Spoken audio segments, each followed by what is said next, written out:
Hi hello friends, എല്ലാ കൂട്ടുകാർക്കും advocate Anjali സീരിയലിന്റെ നാളത്തെ നല്ലൊരു പ്രൊമോ റിവ്യൂയിലേക്ക് തന്നെ സ്വാഗതം കേട്ടോ.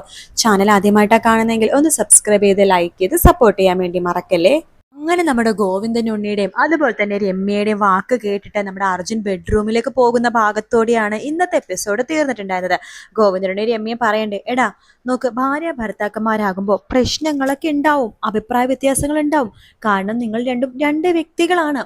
അതുകൊണ്ട് ആ പ്രശ്നങ്ങളോ വഴക്കും കാര്യങ്ങളോ എന്തായിക്കോട്ടെ, അത് ബെഡ്റൂമിൽ തീർക്കേണ്ട ഒന്നാണ്. അല്ലാതെ പുറത്ത് മറ്റുള്ളവരെ അറിയിച്ച് അവർ നിങ്ങളുടെ വിഷമത്തിൽ വിഷമിക്കോന്ന് വിചാരിക്കുന്നത് വെറും മണ്ടത്തിലാണ്. അവരതിൽ സന്തോഷിക്കുകയുള്ളൂ.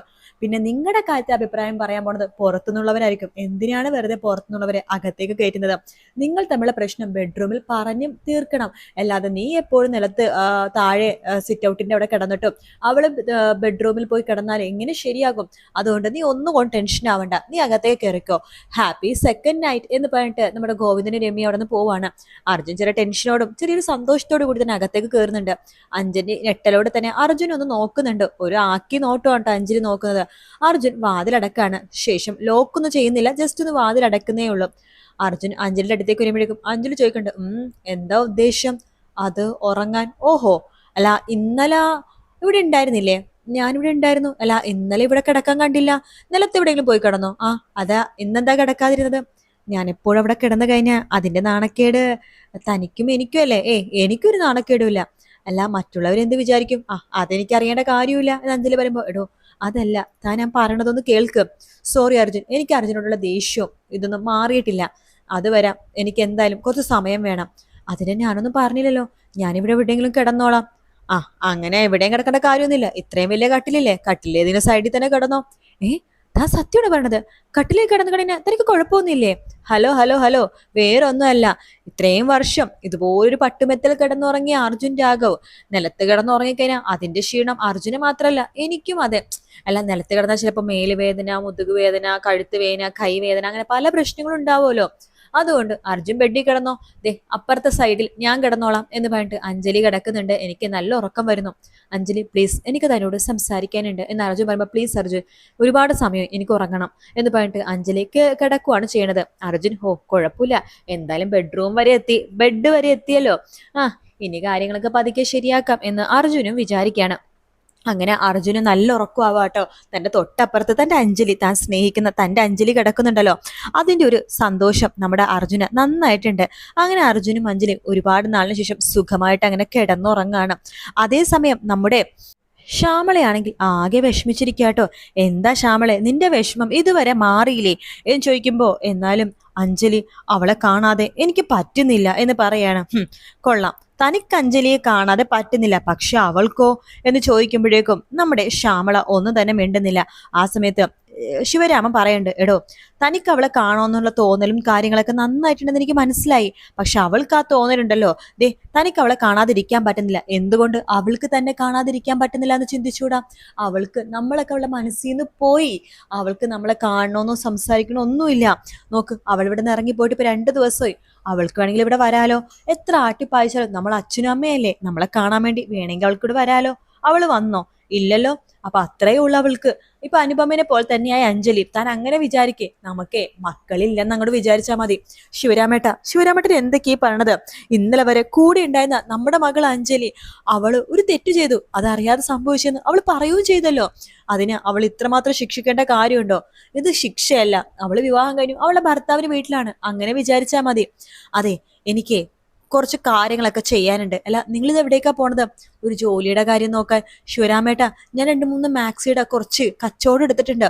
അത് തയ്ച്ചു കൊടുത്താൽ നമുക്ക് വാടക പൈസ കൊടുക്കാൻ പറ്റുമോന്നേ എന്ന് പറയുമ്പോഴേക്കും ശിവരാമൻ പറഞ്ഞിട്ട്, ആയിക്കോട്ടെ, ചെലവിനുള്ള പൈസയെങ്കിലും നോക്കാലോ ശ്യാമളെ എന്ന് പറഞ്ഞിട്ട് ശിവരാമൻ പുറത്തേക്ക് ഇറങ്ങാണ്. ആര്യക്കാണെങ്കിൽ ഇതൊക്കെ കേൾക്കുമ്പോൾ വളരെ വിഷമം തോന്നുന്നുട്ടോ. കാരണം ഇന്ദിര എല്ലാ ദിവസവും പണിക്ക് പോകും, അവിടെയാണ് നിൽക്കുന്നത്, അവിടുത്തെ ഭക്ഷണമാണ് കഴിക്കുന്നത്. പക്ഷെ 10 പൈസ ആ കുടുംബത്തിൽ കൊടുത്തിട്ടില്ല. അത് കാണുമ്പോൾ ആര്യക്ക് വല്ലാത്ത വിഷമം തോന്നാണ്. ശേഷം റൂമിലെത്തിയ ആര്യ കുഞ്ഞപ്പനെ മധുവിനെയൊക്കെ വിളിക്കുകയാണ്. നിങ്ങൾ കഴിഞ്ഞ ദിവസം ഒരു ആൽബം സോങ് പാടുന്ന കാര്യം പറയുന്നില്ലേ? അടുത്ത ആഴ്ച അത് എനിക്ക് പാടണം. പിന്നെ അവർ എത്ര രൂപ തരാന്നാ പറഞ്ഞത്? 5000 രൂപയെങ്കിലും തരൂ ആര്യേ. അതൊരു 6000 ആക്കാൻ പറ്റുമോ? എന്തു പറ്റി? അല്ല ഇവിടുത്തെ വാടക കൊടുക്കണം.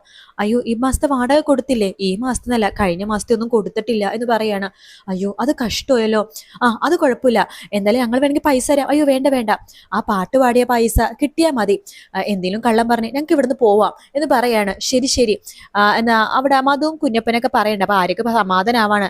തന്റെ അമ്മ എന്തായാലും 10 പൈസ ആ കുടുംബത്തിൽ കൊടുക്കാൻ പോണില്ല, തനിക്കെങ്കിലും അവരെ സഹായിക്കാൻ പറ്റുമല്ലോ എന്നൊരു സന്തോഷം ആരുടെ മുഖത്ത് നന്നായിട്ടുണ്ട് കേട്ടോ. അതിനുശേഷം പിന്നീട് കാണിക്കണത് നമ്മുടെ അനുപമേനെയാണ്. അനുപമ രാത്രിയാകുമ്പോഴേക്കും ഗുണ്ടക്ക് വാതിൽ തുറന്നു കൊടുക്കാൻ വേണ്ടി കാത്തിരിക്കാട്ടോ. അങ്ങനെ എല്ലാവരും ഉറങ്ങിയതിന് ശേഷം അനുപമ പുറകുവശത്തെ വാതിൽ തുറക്കുവാണ്. അവിടെ ഗുണ്ട പുറകുവശത്തോടെ മുൻപിലേക്ക് കയറുന്നുണ്ട്.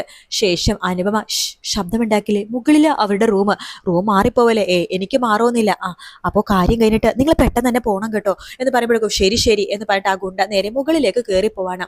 അനുപമക്ക് സന്തോഷാവാണ്. അനുപമ മനസ്സിൽ വിചാരിക്കുകയാണ്, എടി അഞ്ജലി, എന്തൊക്കെയായിരുന്നു നിന്റെ ഇന്നത്തെ ഒരു അഭിനയം, ഇന്നത്തെ ഒരു നിന്റെ ഓരോരോ സ്റ്റൈൽ ഡയലോഗുകൾ തീർന്നടി, നീ തീർന്നു. നീയെ കളിച്ചത് ഈ അനുപമയെടുത്ത മനസ്സിലായോ?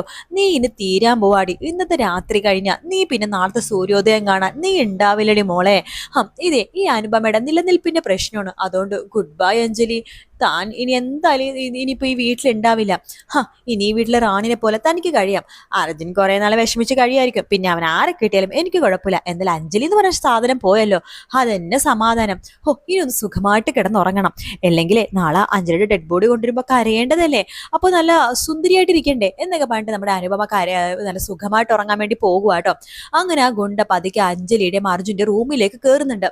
അവിടെ കയറിയ ഗുണ്ടയാണെന്നുണ്ടെങ്കിൽ നേരെ അർജുന്റെയും അഞ്ജലിയും നോക്കിക്കൊണ്ടിരിക്കുകയാണ്. ആ സമയത്ത് നമ്മുടെ അർജുൻ അഞ്ജലി നല്ല ഉറക്കമാട്ടോ. രണ്ടുപേരും തീർക്കാനാണ് അയാളുടെ ഉദ്ദേശം. കാരണം കുറുപ്പ് പറഞ്ഞേക്കണത് അങ്ങനെ തന്നെയാണ്. അനുപമയുടെ വിചാരം അഞ്ജലിനെ മാത്രം ഇല്ലാതാക്കിയിട്ട് അയാൾ പോകുമെന്നാണ്. പക്ഷെ അയാളുടെ ഉദ്ദേശം അതൊന്നുമല്ല. അയാളുടെ മുമ്പിൽ ആരൊക്കെയാണോ പെട്ടുപോണത് അവരെല്ലാവരും ഒരുമിച്ച് തീർക്കാൻ തന്നെയാണ് ആ ഗുണ്ടയുടെ ഉദ്ദേശം കേട്ടോ. അങ്ങനെ അയാൾ ആ റൂമിലേക്ക് കയറുന്നുണ്ട്. അർജുനും അഞ്ജലിയും നല്ല ഉറക്കമാണ്. അയാളുടെ കയ്യിലുള്ള വലിയൊരു കത്തി എടുത്തിട്ട് അർജുന്റെയും അഞ്ജലിയുടെ നേരെ നിൽക്കുകയാണ്. അർജുന്റെ നേരെയാട്ടോ നിൽക്കുന്നത്, അഞ്ജലിയുടെ നേരെയല്ല. അതിനുശേഷം അയാൾ ആ കത്തി എടുത്തിട്ട് ഒരു ഒറ്റ കുത്താൻ പോണ സമയത്ത് പെട്ടെന്ന് എന്തോ അർജുനെ എഴുന്നേക്കാൻ വേണ്ടി തോന്നും കേട്ടോ. അർജുൻ പെട്ടെന്ന് തന്നെ അവിടെ നിന്ന് അങ്ങോട്ട് എഴുന്നേക്കുന്നുണ്ട്. അവിടെ നിന്ന് എഴുന്നേൽക്കുമ്പോഴേക്കും അർജുൻ നോക്കുമ്പോൾ ഒരു ഗുണ്ട ഇങ്ങനെ കത്തിയായിട്ട് നിൽക്കുകയാണ്. പെട്ടെന്ന് തന്നെ അർജുൻ അയാളെ പിടിച്ച് തള്ളു കേട്ടോ. അങ്ങനെ ബഹളമൊക്കെ കേട്ടിട്ട് നമ്മുടെ അഞ്ജലി വേഗം ലൈറ്റ് ഓൺ ആക്കുമ്പോഴേക്കും കാണുന്ന കാഴ്ച അർജുനും ആ ഗുണ്ടയും തമ്മിൽ ഭയങ്കര സ്റ്റണ്ട് കേട്ടോ. അഞ്ജലി വേഗം ശബ്ദം ഉണ്ടാക്കാട്ടോ. അഞ്ജലിയുടെ ശബ്ദം കേട്ട് എല്ലാവരും ലൈറ്റൊക്കെ ഓൺ ആക്കി റൂമിലേക്ക് വരുവാണ്. അനുപമയാണെങ്കിൽ ഈശ്വര പിടിക്കപ്പെട്ടു എന്ന് തോന്നുന്നു എന്ന് പറഞ്ഞിട്ട് അനുപമ ഒന്നും അറിഞ്ഞ പോലെ അനുപമയും അവിടെ വന്ന് നിൽക്കാട്ടോ. ആ ഗുണ്ട അവിടെ നിന്ന് രക്ഷപ്പെട്ടു പോകുന്നുണ്ടാകും. പക്ഷെ എന്തായാലും അഞ്ജലി ഇത് കണ്ടുപിടിക്കും. കാരണം അഞ്ജലി അവിടെ വന്നിട്ട് ആദ്യത്തെ ഒരു അനുഭവമാണ്. അതുകൊണ്ട് അനുപമ ഇനി കുറെയൊക്കെ പേടിക്കണം. കാരണം അവിടെ എന്ത് കള്ളത്തരം കാണിച്ചാലും പൊക്കാൻ അഞ്ജലി ഉണ്ട്. പിന്നെ രാഘവന്റെ വീട്ടിൽ അവിടെ ഇവിടെയൊക്കെ CCTV ഉള്ള കാര്യം ഈ അനുപമ മറന്നു എന്ന് തോന്നുന്നു. അതുകൊണ്ട് ആ CCTVയിൽ എന്തായാലും ഗുണ്ട 18 ഉണ്ടാകും. അനുപമ വാതിൽ തുറക്കുന്നതും ഉണ്ടാകും. കാത്തിരുന്ന് കാണാം ഫ്രണ്ട്സ്. നാളത്തെ നല്ല അടിപൊളി എപ്പിസോഡിന് വേണ്ടിയിട്ട്. വീഡിയോ ഇഷ്ടപ്പെട്ടാൽ ലൈക്ക് ചെയ്യുക, സബ്സ്ക്രൈബ് ചെയ്യുക, കമന്റ് ചെയ്യുക. മറ്റൊരു വീട്ടിൽ കാണാം. Take care, bye bye.